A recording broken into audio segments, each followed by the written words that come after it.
আসসালামু আলাইকুম, welcome to my channel রান্না শিখুন। আজকে আমি আপনাদের সাথে শেয়ার করব আমলকির ক্যান্ডি। তো এটা খেতে হয় অনেক মজা। তো চলুন শুরু করা যাক ঝটপট মজাদার আমলকির ক্যান্ডি রেসিপি।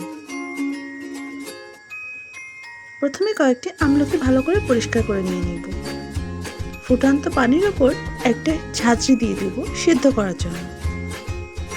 আমলকিগুলো যখন ভালোভাবে সেদ্ধ হয়ে যাবে তখন ওর ভিতরের আটিটা বের করে ফেলে দিব। সামান্য একটু আদা বাটা দিয়ে আমলকিগুলোকে ভালো করে মিহি করে ব্লেন্ড করে নিব। এই যে সুন্দর একটা পেস্ট হয়ে গিয়েছে, এটা আমি এখন একটা পাত্রে দিয়ে দিব। তারপর পরিমাণ মতো চিনি দিব, বিট লবণ দিব, ভালোভাবে নাড়তে থাকবো। নাড়তে এক পর্যায়ে লেবুর রস দিয়ে দিব। তারপর কর্নফ্লাওয়ার গুলে দিয়ে দিব,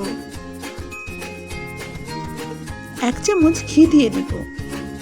ভালোভাবে নেড়ে আঠালো ভাব হয়ে এলে ব্যাটার পেপারে ঘি ব্রাশ করে মিশ্রণটা ঢেলে দিব 30 মিনিটের জন্য।